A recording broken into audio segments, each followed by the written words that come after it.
네, 안녕하세요. 투자코드 A입니다. 저는 작년 12월에 가입한 지 3년 6개월 만에 ISA를 만기 해지해서 비과세 혜택과 손익통산, 분리과세 혜택을 보고 3천만 원을 연금 이전까지 진행했습니다. 그리고 요즘 직장인 연말정산을 통해서 3천만 원의 10%인 총 300만 원을 추가 세액공제 받고 있죠. 그래서 저는 작년 연금저축계좌에 600만 원, IRP에 300만 원, ISA 이전 금액 300만 원인 총 1,200만 원의 13.2%인 158.4만 원을 세금 액수에서 제외를 받았습니다. 그리고 한 해가 지난 지금 저는 연금으로 이전한 3천만 원에서 300만 원만 남기고 2,700만 원은 다시 ISA 계좌로 계좌 이체를 했죠. 원래 계좌이체 납입 한도는 1년에 2천만 원이지만 작년 말에 해지 후 재가입을 해놨기 때문에 횟수가 바뀐 지금 납입 한도는 4천만 원이 되었기 때문입니다.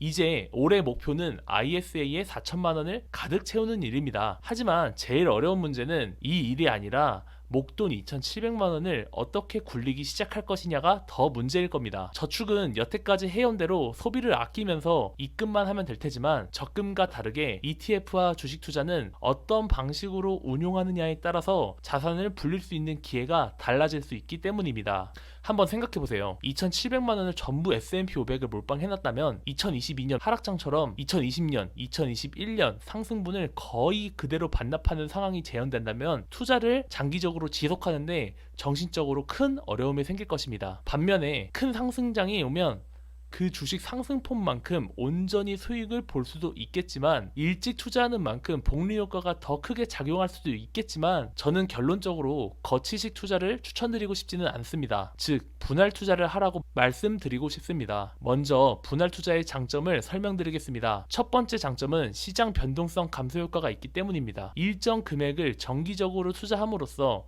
시장의 변동성에 안정감 있게 투자를 할 수 있습니다. 예를 들어서 고점에서 전액을 투자할 위험을 줄일 수 있고요. 하락장에서는 평균 매입 단가를 계속해서 낮출 수 있는 장점이 있습니다. 두 번째 장점은 시장을 분석하는 능력이 상대적으로 부족한 초보 투자자 분들도 소액으로 투자 진입을 하면서 안정적으로 투자를 지속할 수 있습니다.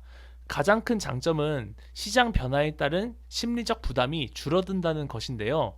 어느 정도 하락장이 와도 자금을 크게 잃은 걱정을 덜게 됩니다. 세 번째, 장점은 투자 타이밍에 대한 스트레스를 줄이고 분할해서 투자하는 습관을 들일 수 있다는 점입니다. 실제로 투자를 하다 보면 투자 타이밍에 대한 스트레스가 많이 생기는데요. 한 번에 완벽한 타이밍을 노려서 장기 투자를 하더라도 이익을 보고 시작하겠다는 마음인 거죠. 사실 이것은 오랫동안 투자를 유지하는 관점에서 독이 될 수 있습니다.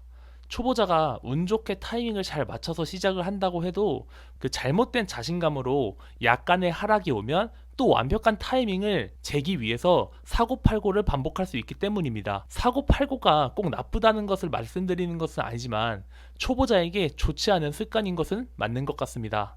분할 매수가 중요한 만큼 어느 정도 수익을 보면 분할 매도도 중요한데 리스크 관리가 안 되는 결과를 초래할 수 있기 때문입니다.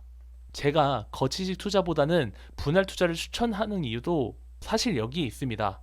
거치식 투자의 장점은 투자가 단순하고 일찍 투자할수록 복리가 더 크게 작용할 수 있기 때문에 수익률이 극대화될 수 있다는 장점이 있는데요. 하지만 초보 투자자일수록 한 번에 큰 돈이 들어간 만큼 심리적으로 시장 변동성에 민감하게 반응하게 되면서 일상생활이 어려워질 수가 있습니다. 리스크 분산 효과가 적어서 안정적인 투자를 하지 못하고 오랫동안 투자할 수 있는 심리적인 동력을 잃을 수도 있죠. 그래서 분할 투자를 하셔야 됩니다. 최대한 시장에서 오래 머물 수 있는 전략을 갖고 있는 것이 장기 투자의 핵심입니다. 그래서 장기적인 관점에서 감정에 휘둘리지 않을 수 있는 투자 전략과 환경을 만들어야 그에 걸맞는 태도도 가질 수 있게 되는 겁니다. 지금 당장 S&P 500과 TLT 같은 채권을 나눠서 적립식으로 투자하는 것도 좋은 방법 중에 하나일 수 있습니다. 그러나 한국인이라면 ISA나 연금저축 등을 활용해서 계좌의 리스크도 분산해서 관리해 나간다면 계좌의 용도에 따라서 투자 전략을 다르게 설정해 볼 수도 있겠죠. 그래서 저의 ISA 계좌는 적립식으로 하루에 5만원씩 제가 원하는 종목 3개를 자동 매수를 하고 있습니다. 제 말이 절대적인 정답은 될 수는 없지만 제 생각에 공감하신다면 좋아요와 구독을 부탁드리겠습니다. 당장의 큰 수익보다는 올바른 투자 습관으로 10년, 20년 투자를 이어나가서 잘 익은 열매를 손에 쥘 예정입니다. 아직 유튜브 영상 제작이 서툴고 어렵지만 고정 댓글에 유튜브 영상도 한번 봐보세요. 그럼 이만 줄이겠습니다. 감사합니다.